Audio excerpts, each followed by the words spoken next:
Hey guys, it's Rachel from The Living Lamb. Video's a little bit earlier today than usual because I didn't want to forget later on because usually I'll forget and then it'll be Monday and I'm like, oh, I'll post it Monday. Then it turns into Tuesday, then it's Wednesday. I'm like, might as well wait till Sunday. But this week I am planning on, and I really hope I execute it, filming a May wrap up, which will be quite lengthy because I haven't done book reviews. So I'll be talking a little bit about the books, but I'm going to try to keep it brief. There is a few books I actually do want to review, so I really need to get back into that. I really miss it. I've been reading at a very fast pace, I find. Like, I've been reading 2 to 3 books a week lately. And it's been helping that I've been taking like 2 days off of coursework because I'm taking an additional qualification course till June 24th. And then I have another one that just spans the month of July.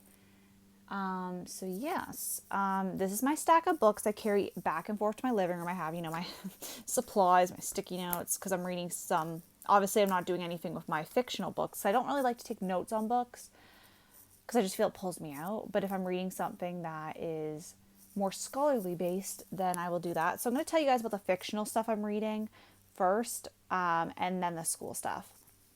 So first, I'm rereading Mockingjay. I've read the Hunger Games series. I think I finished reading them. Like this one I read in 2000. Yeah, it must be 2010 because it came out and I read it the same year it came out. So it's been 10 years and I wasn't planning on picking up the newest Hunger Games book right away. But my friend Denise read it and really wants me to talk to about it and kind of got me excited to read them again. So I was like, okay, I'm going to reread the original trilogy. I know it has no bearing on the new book. I forget what the new book's about and I don't want to remember because I want to go into it blind. But I'm reading this a bit slower right now because the new one is supposed to be here latest Tuesday. So hopefully the mail, everything I order literally gets backed up. And I know it's coronavirus, so I'm not going to play about that. It's just annoying because my sister, everything she orders comes like early. And I'm like, why? It's more the annoyance that my sister, everything comes early for her. And then like me, it's like I'm waiting for years and years. But yeah, anywho, I'm currently on page. I don't know why I can't open this. It's my last dominant hand, that's why. So I'm on page 256. So I have about 130 pages left to read that, and I'm probably finishing it up tomorrow because I probably won't be reading more tonight because I have some stuff I have to do. I'm really enjoying rereading it. Mockingjay was actually my least favorite book when I originally read the series. I found it very hard for me to visualize, but I think seeing the movies actually helped me with the visuals. That's why I don't read a lot of dystopian because I find I have to have a mass amount of concentration, but maybe because I've read it and I've seen the films, it helps. I've rewatched the first 2 films. I'm currently on the first part of Mockingjay. I'm not very far through. I think I'm 15 minutes. Last night I went down a rabbit hole on YouTube, so I kind of got distracted. Then I'm reading, I'll just move this out of the way because it's distracting underneath. Watching Dallas by, I'm not going to try to pronounce that name, but the author's from the Netherlands, and I don't want to mispronounce their name. This is actually a thesis that somebody wrote. I didn't know that when I ordered the book, but it's pretty interesting, and it uses a lot of concepts I learned in my first year sociology class. There are a lot of like theorists, yes, that's a word. But I'm currently on page 65. I've been reading like about 5 pages a day of this because it is quite dense. It's not like the easiest read because it is talking about theories of television and debating whether Dallas is like a good program or a bad program.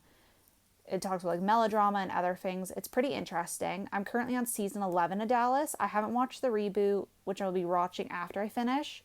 I have been watching Dallas since my second year university.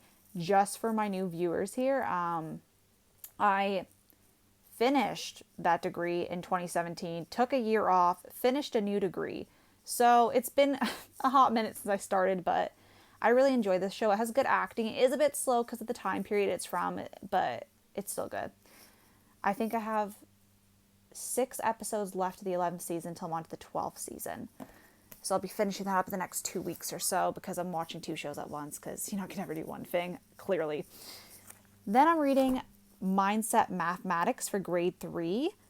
And I'm currently on page, where am I? 101. So I'm about halfway through this book. Well, not, about halfway through this book because the last parts are like an appendix. I'm really enjoying reading this. I am taking a math additional qualification course. And I'll tell you what that's all about in a second. The next book I am reading is What's Math Got to Do with It, which all weekend I've been like, what's math got to do? In my horrible singing voice.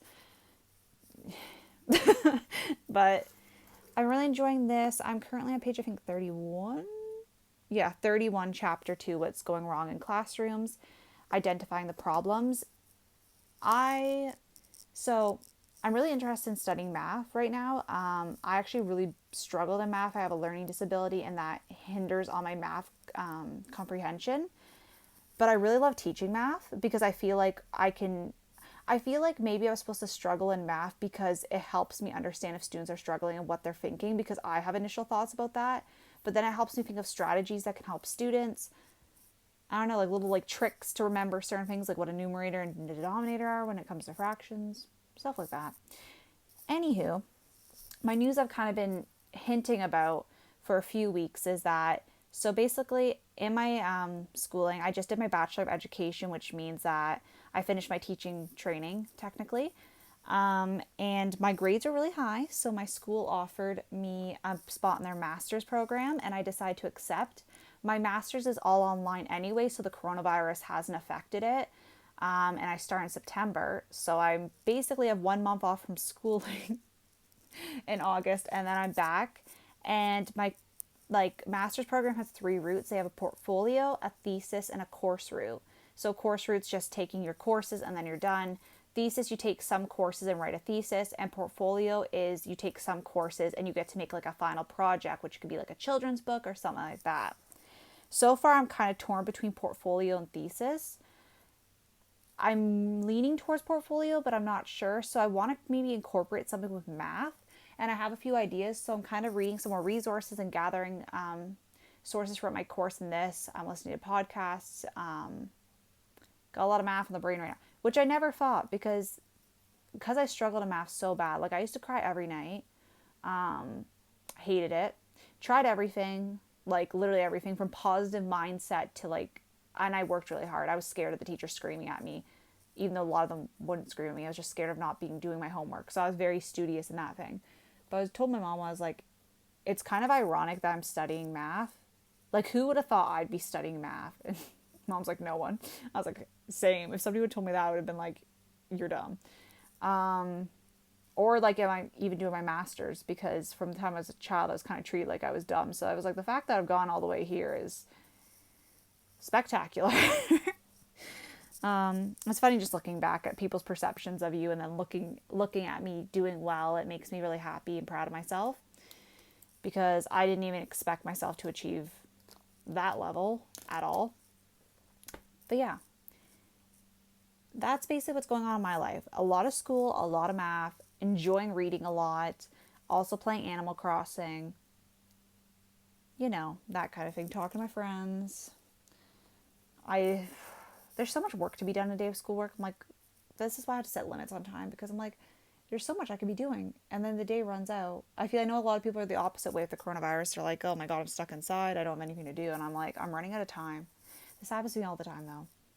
And it's not even like I'm procrastinating. I just put too much on my plate and then I can't divvy stuff up. Like, look, like 4 books, but this is my primary one, Mockingjay. And then these 2 work together. But yeah, anyway, gotta go because dinner's starting in, well, not in a few minutes, but very, very soon.